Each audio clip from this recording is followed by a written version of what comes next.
A few years ago, I was standing at a small, dusty coffee cart in a back alley in Ho Chi Minh City. The heat was thick. The local currency, the dong, had so many zeros on the bills it felt like I was playing with Monopoly money. I reached into my pocket, pulled out a crumpled $20 bill, and showed it to the vendor. He didn't even hesitate. He didn't check the exchange rate. He didn't look for a calculator.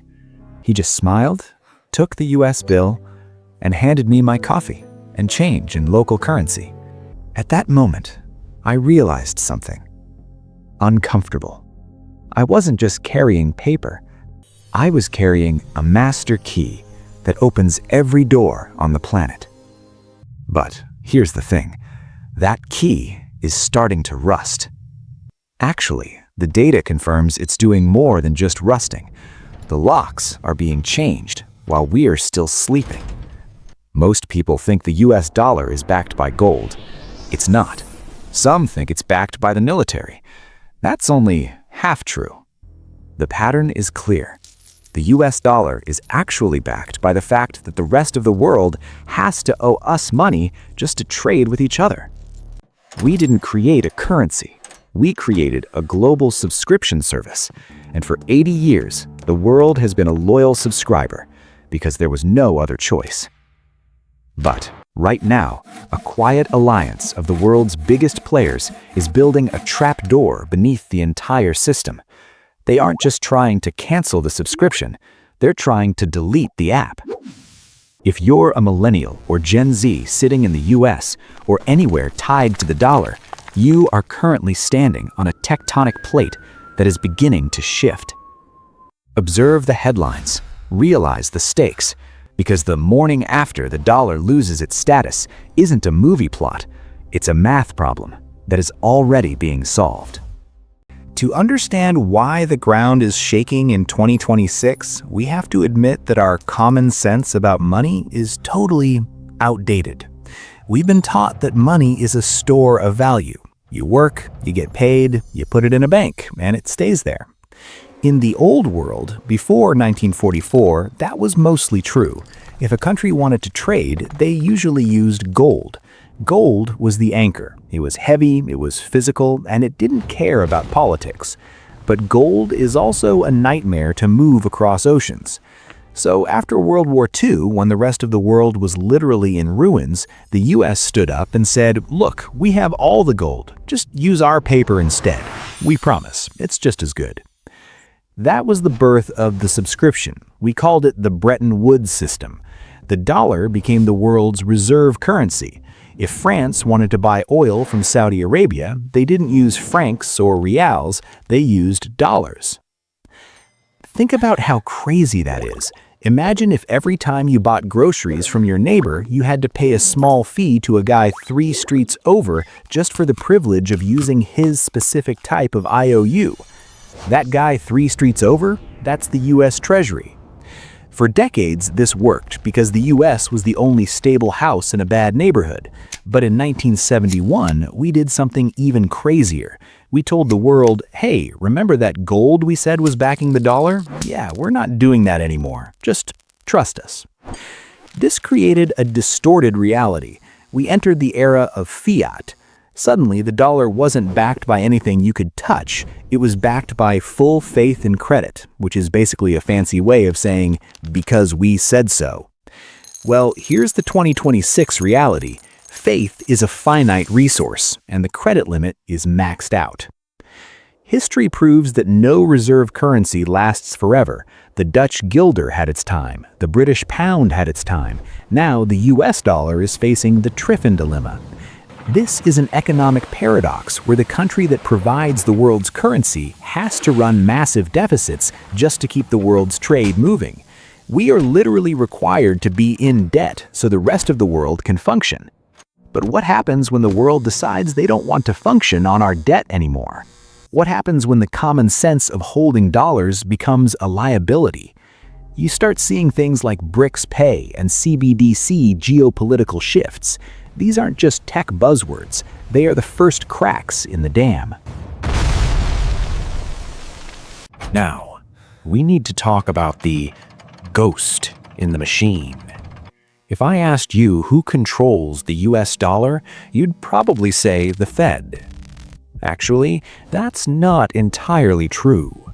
There is a specific enemy here, and it's not a person in a suit. It's the Eurodollar system. Despite the name, it has nothing to do with Europe. A Eurodollar is simply a US dollar held in a bank outside of the United States. This is a massive, unregulated shadow banking system that dictates global liquidity. It's the plumbing of the world. When you hear that the economy is tight or that there's a dollar shortage in Argentina or Turkey, it's usually because the Eurodollar system has a clog. Here's why this is a trap for you. The US government and the Federal Reserve don't actually control this shadow money. But they are forced to react to it. When the Eurodollar system freaks out, the Fed has to print more money just to stabilize it. When they print that money, your savings, the money you worked 40 hours a week for, becomes slightly less valuable. You are essentially paying a stability tax to keep a global system running that you didn't even know existed. Think of it like this. You're a tenant in an apartment building. The landlord, the system, hasn't fixed the pipes in 50 years. The pipes are bursting everywhere. To pay for the repairs, the landlord doesn't use his own money. He just takes a little bit of food out of your fridge every single night. You're getting hungrier. You're working harder just to keep the same amount of food. But the landlord tells you, hey, at least the building hasn't collapsed yet. That is the physical stress of the dollar trap. It's that feeling that you're doing everything right, saving, budgeting, investing, but you're still falling behind. The Eurodollar system profits from your participation. It needs you to believe the dollar is the only game in town. It needs you to stay in the subscription. Because the moment you and the rest of the world realize there's a way out, the landlord loses his leverage. And for the first time in 80 years, the world is looking at the exit signs. Let's look at this through the lens of financial physics. I want you to imagine the global economy as a massive hallway filled with high-security vaults. Each vault belongs to a different country. Inside those vaults is the country's wealth, their oil, their wheat, their technology, their labor. But here's the catch. The doors to those vaults were designed with a very specific flaw. There is only one master key that fits every single lock. And that key is the US dollar. If Brazil wants to open the vault in China to get some electronics, they have to go to the guy who holds the master key, the US, and rent it. They pay a toll. They follow the rules. And most importantly, they have to keep the guy with the key happy. If the US decides they don't like you, they don't have to invade you. They just take the key away. This is what we call sanctions. When we freeze another country's assets, we are essentially snapping the key off in their lock. For a long time, the world accepted this because the master key was convenient. It was the only thing that worked everywhere. It was the gravity of the financial world. But financial physics tells us that when a force becomes too oppressive, friction builds up. De-dollarization isn't about some secret cabal wanting to destroy America. It's about the fact that other countries have realized that having only one key is a massive security risk. Imagine if your house, your car, your office, and your phone all used the exact same physical key, and that key was owned by your neighbor. Even if you like your neighbor, eventually you're going to think, maybe I should have my own key.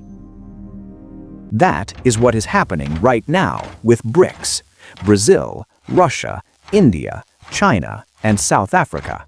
They aren't trying to blow up the vaults.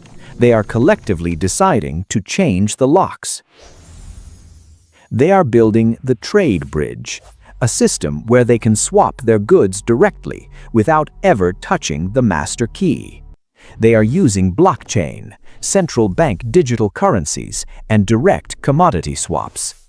When the world's master key no longer works, it doesn't just go back to being a normal key. It becomes a paperweight. And if your entire life's work is stored in the form of those paperweights, you need to understand that the friction of the old system is about to turn into inertia for the new one. The gravity is shifting. To see this in action, we have to look at February 2022. This was the day the theory became a reality. When the conflict in Ukraine started, the US and its allies did something that many economists thought was the nuclear option. They kicked Russia out of SWIFT. SWIFT is basically the global instant messaging system for banks. It's how the master key talks to the locks. By cutting them off, the US was essentially saying, you are now invisible to the global economy. Your money is useless. The goal was to collapse the Russian economy in weeks. We expected lines at the banks, a total currency crash, and a white flag. But observe what actually happened. The Russian ruble did crash for about 2 weeks, and then something strange happened. It bounced back. Why? Because Russia had something the world needed: energy and fertilizer. They told the world, if you want our gas, you can't use the master key anymore. You have to use our currency, or gold, or Chinese yuan. Suddenly, the trade bridge we talked about earlier wasn't a blueprint anymore. It was an emergency exit. China and India stepped in. They started buying that oil, using their own currencies. The US was standing on the old bridge, the SWIFT system, screaming, "You're supposed to pay me a toll," but the others just kept walking across the new bridge they had built. This was the moment the world realized the master key wasn't unbeatable. It was just a choice, and once a choice is made, you can't take it back. Every other country watched this and had a strategic realization. They thought, if the US can do that to a G20 economy, they can do it to us. Since then, central banks around the world have been buying gold at the fastest rate in recorded history. They aren't buying gold because they love shiny metal. They are buying it because gold is a key that nobody else owns. They are preparing for the checkmate. They are de-risking. While we are debating inflation and interest rates at home, the rest of the world is busy building a financial system that doesn't include us. Here's the truth bomb that no one wants to admit. Most people watching this will agree that the system is broken. They'll comment about how the government is corrupt or how the Fed is printing us into oblivion. But 99% of those people will still fail to protect themselves. Why? Because they're waiting for a crash. They're waiting for a single, dramatic day where the dollar goes to zero and society turns into Mad Max. Actually, the data confirms that's not how empires end. They don't explode, they erode. The end of the US dollar isn't a bang. It's a leak. It's your grocery bill going up 8% every year, while your high-yield savings account gives you 4. It's the fact that you have to work 20% more hours today to buy the same house your father bought on a single salary. The ugly side of the solution is that there is no safe place to hide anymore. In the olden days, cash was king. If things got bad, you just held dollars. In 2026, holding cash is like holding an ice cube in the middle of July. It feels solid for a minute, but every second you hold it, it gets smaller. The system is designed to punish savers. Inflation isn't a mistake or a bug. It is a fundamental feature of the debt-based economy. It is how the government pays off its $34 trillion debt using money that is worth less than when they borrowed it. They're paying back steak with hamburgers. And you're the one providing the steak. If you think you can just wait this out, or that the next election will fix the structural reality of de-dollarization, you are kidding yourself. The master key is losing its power because the world has changed, not because of one politician. Admit it, the stability you were promised was a marketing campaign. The tectonic plates are moving, and standing still is the most dangerous thing you can do. Now, take a breath. I know that sounds heavy. It feels like the world is ending. But I want to de-shame you for a second. It is not your fault that you were born into a system that is currently cannibalizing its own foundation. You didn't sign up for the subscription service. You were just handed the bill. But here is the empowering part. Now that you see the system, it can no longer control you. The invisible tether to the central bank only works as long as you believe there are no other options. The moment you realize that the US dollar is just one app in a world that is going multi-platform, you can start making moves. Wealth isn't just numbers in a bank account. Wealth is optionality. It's the ability to pivot when the ground shifts. The people who lost everything during the fall of the British pound or the Roman denarius weren't the ones who were poor. They were the ones who were rigid. They were the ones who refused to believe that the world could look different than it did yesterday. You are already ahead of the curve just by being willing to look at the master key metaphor. You aren't a victim of the currency war unless you choose to stay on the old bridge while everyone else is crossing the new one. So let's stop looking at what we're losing and start looking at how to build a personal trade bridge that doesn't depend on anyone's permission. To survive and thrive in a post-dollar world, you need 3 specific weapons. Weapon number 1, the mental pivot. Stop measuring your net worth in dollars. I know that sounds weird, but if you have $100,000 in the bank and the price of everything you need doubles, you didn't stay the same. You lost half your life's energy. Start measuring your wealth in purchasing power and productive assets. Ask yourself, what do I own that will still be valuable, even if the currency changes? Skills, land, equity in great businesses, and hard commodities. These are platform independent. Weapon number 2, the immediate action. Diversify your political risk. Most people have 100% of their life tied to one country's currency, one country's banks, and one country's laws. Even if you love your country, that's bad risk management. Open a brokerage account that gives you access to international markets. Look into hard assets that have no counterparty risk, meaning they aren't someone else's liability. Gold and Bitcoin are the obvious ones here. They are the keys that don't have a master. Weapon number 3, the systemic shield. Reduce your reliance on the subscription. The more you owe in dollar-denominated debt, like credit cards, the more the system owns you. However, fixed-rate long-term debt, like a mortgage, can actually be a tool in an inflationary environment because you're paying back that debt with cheaper dollars later. Understand the difference between debt that eats you and debt that feeds you. Here is the checkmate question I want you to answer in the comments.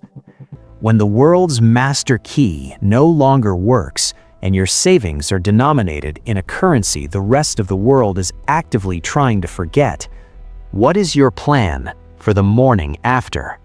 If there is one golden rule to take away from this, it's this. Money is just a story we all agree to believe in. For 80 years, the story was, The dollar is the world. That story is changing, and while the transition might be messy, it also creates the greatest opportunity for wealth transfer in history. The people who will build a legacy in the next 20 years aren't the ones who will fight to keep the old master key. They are the ones who will learn how to operate in a world of many keys. Your long-term legacy depends on your ability to see the world as it is, not as you wish it to be. The currency war is already here, but you don't have to be a casualty. In the next video, we're going to dive into part 2 of this realization, the rise of the digital gold standard and how the world's first truly borderless currency is forcing the central banks to show their hand. Don't wait for the morning after. Start building your bridge today. I'll see you in the next one.